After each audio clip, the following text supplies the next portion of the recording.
সুবহানাল্লাহ।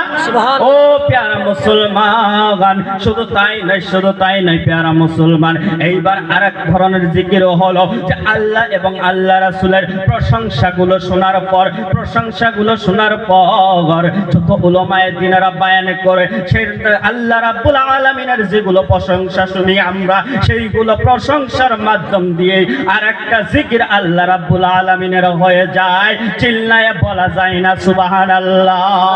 ও প্যারা মুসলমান, এইবার আসেন জিকির করা হয়ে গেল প্যারা মুসলমান, আমার রাব্বুল আলামিন বলে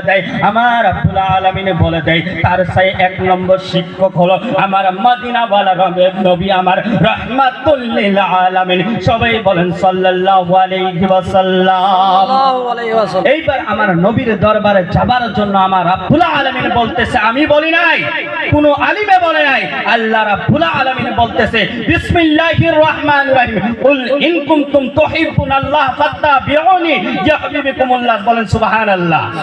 আল্লাহ রাব্বুল আলামিন বলে, ও বন্ধু, ও হাবিব, ও দোস্ত, আপনি বলে দেন আমার আপনার উম্মতিকে, আমার বান্দাদিওকে, যদি কোনো ব্যক্তি যদি আমি রাব্বুল আলামিনকে পেতে চাই, যদি কোনো ব্যক্তি যদি আমি আল্লাহকে পেতে চাই, তবে কি করতে হবে প্যারা মুসলমান? আমার রাব্বুল আলামিন বলে দেয় সেই ব্যক্তি যেন আমার নবীর কথার অনুসরী হয়ে যায়, চিল্লায়ে বলা যায় না সুবহানাল্লাহ।